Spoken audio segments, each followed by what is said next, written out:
near or below tree line. So, because we're in like a kind of an open area, but it is affected by the presence of trees. That's the aspect of the slope. I only dug down this far, so it's really only good for tracking these near surface instabilities.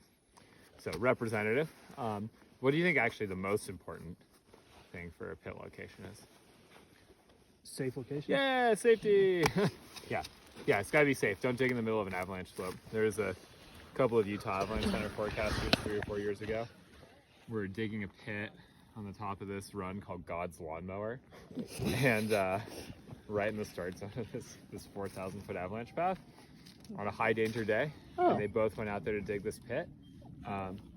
And one of them turns to the other and says, wouldn't it be funny if a couple of forecasters got caught in an avalanche digging a pit in a path on a high danger day and the whole slope ripped and they both took a huge ride? Oh my god. They I survived. Yeah, they both lived, yes. Oh jeez. Yeah. But it was just the two of them? Were they? It was just the two of them, How How'd they survive? They just did. Sometimes you just do. Actually, most people just do. Like most avalanches, like 96. If the moment that you trigger the slab avalanche, your chances of survival at 96%. So, Traumatized for life. yeah, exactly. So yeah, safe, representative, courteous. In popular areas, it's good to be courteous with your pit. I dug here instead of down there for 2 reasons. The next reason also, but because you can't really like ski into this, like you can't really ski through that, and then hit this pit. So I didn't like ruin it. I didn't snake anyone's line here. And then it should be undisturbed, as undisturbed as possible. So the bump run below is not a good pit location. Sweet. I would say this wall is a little bit messy because of the quality of the snow. I normally would not dig a snow pit in these conditions. Okay. Cool, so those are just a few things about snow pit location if you do go out and dig a pit.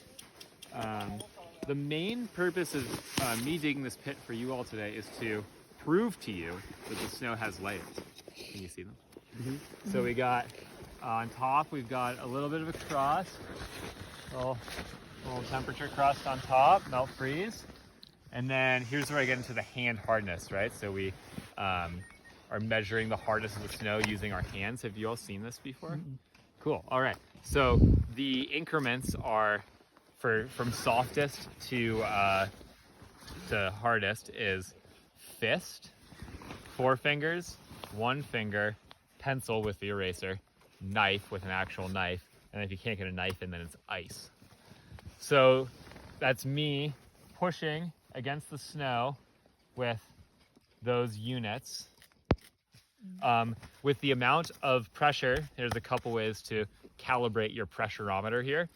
If you take your fist and you push on your nose till the moment it starts to get uncomfortable. Like right on the tip of your nose, the moment the cartilage starts to hurt. It's about the same as like pushing a pint across a bar. That one. So yeah, whichever one of those things appeals more to you, pushing a beer across a bar or getting punched in the face softly.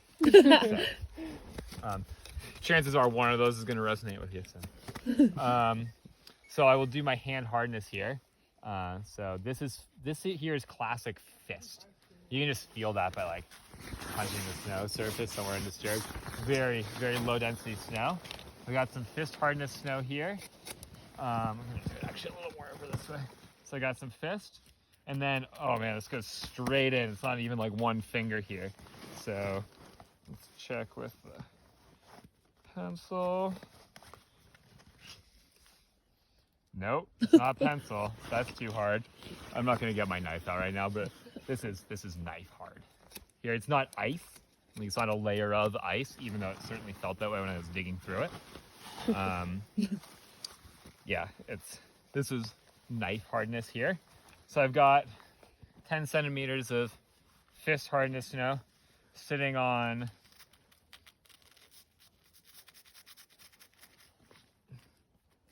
35 centimeters. I can use my probe to measure this. I also carry a dorky science ruler for doing this stuff, but I'm not going to get it on right now.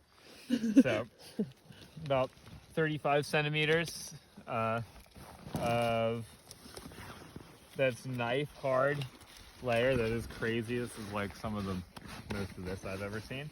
And then that goes down to 1 finger, Oh. down to probably the ground pretty much. And this is wet.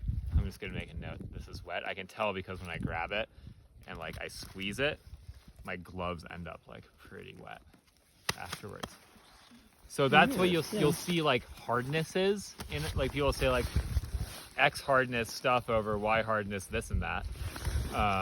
So like an example would be there's 35 centimeters of fist hardness precipitation particles sitting on top of a 8 centimeter thick pencil hard melt freeze crust. So what that would look like is 14 inches of blower pow sitting on top of some melt crust.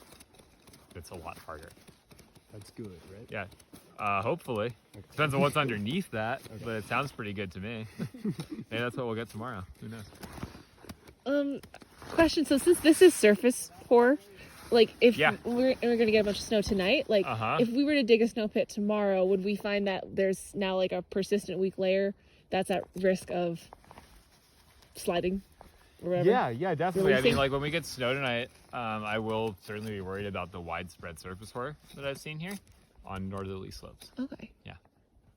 Yeah, definitely.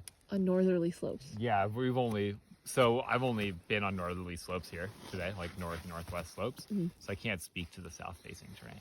Is it likely that the surface wear would be on that side as well? It gets cold is what causes it. I think down in the valley, yes, but maybe up high.